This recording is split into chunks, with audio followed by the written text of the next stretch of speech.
Assalamualaikum warahmatullahi wabarakatuh. Hai teman-teman semua. Perkenalkan, nama saya Winora Blu Sembiring. Saya adalah seorang mahasiswi jurusan fisioterapi di STIKE Siti Hajar Medan. Mungkin bagi teman-teman semua jurusan ini terdengar asing. Seperti kata pepatah bilang, tak kenal maka tak sayang. Oleh karena itu, di sini saya akan memperkenalkan dan memperjelaskan tentang jurusan saya.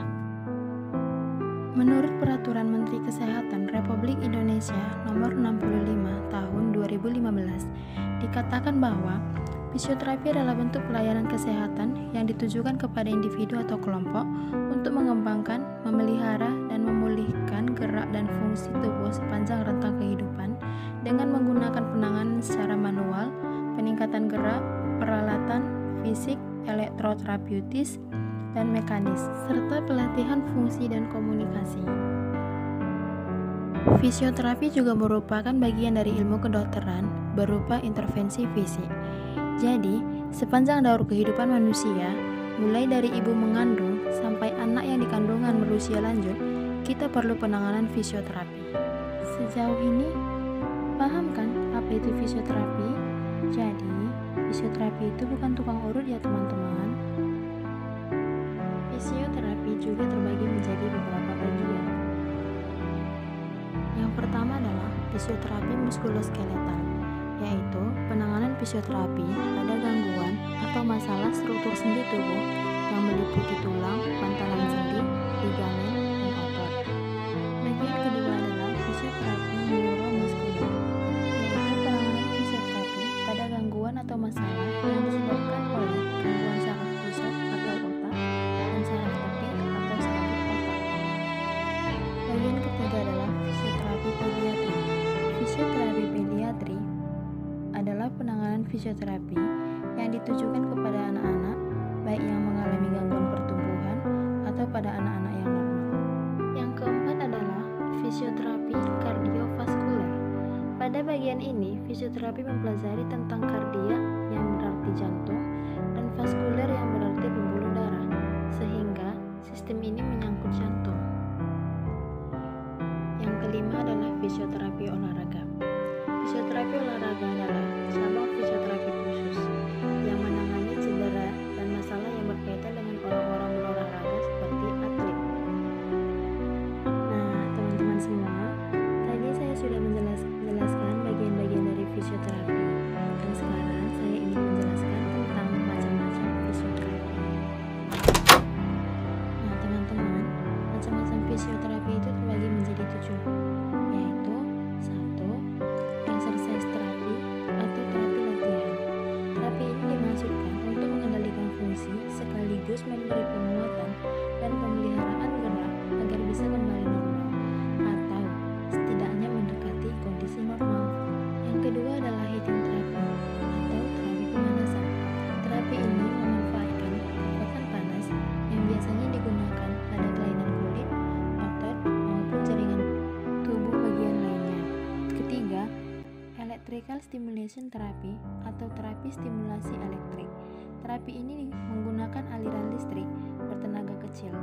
Ini cocok diterapkan pada anak-anak yang menderita kelemahan otot akibat patah tulang atau kerusakan saraf otot. Yang keempat adalah cold therapy atau terapi dingin. Terapi dingin biasanya diberikan bila cedera anak masih akut, sehingga proses peradangan tidak menjadi kronis. Yang kelima adalah chest physiotherapy atau terapi bagian dada.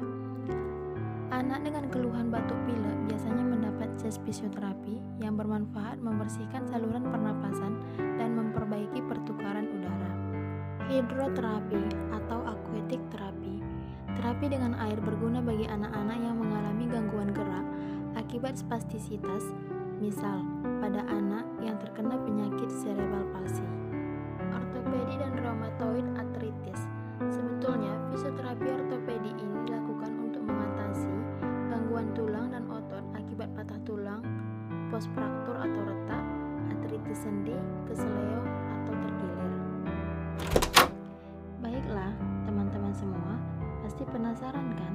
Pelajaran apa aja sih yang dipelajari dalam jurusan fisioterapi? Seperti pada gambar yang sistem penyokong organisasi. Gambar 2 dan 3, kami mempelajari sistem peredaran darah. Gambar yang keempat, kami mempelajari sistem pencernaan. Gambar yang kelima, kami mempelajari sistem pernapasan.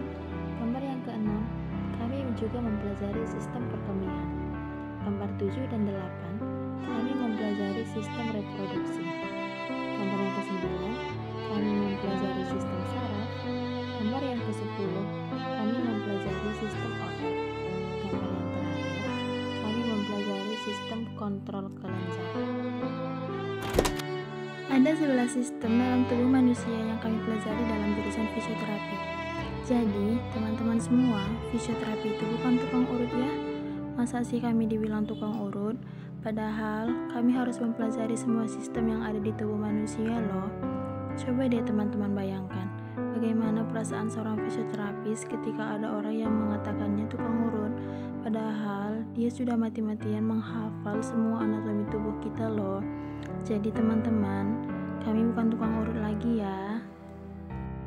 Mungkin penjelasan saya sampai di sini dulu.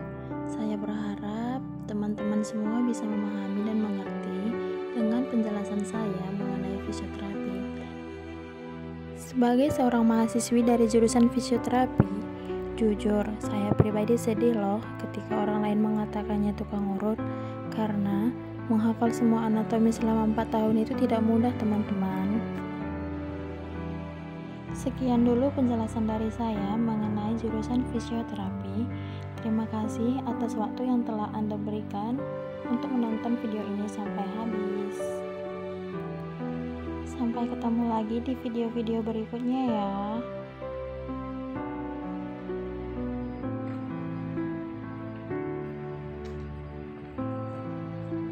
Assalamualaikum warahmatullahi wabarakatuh.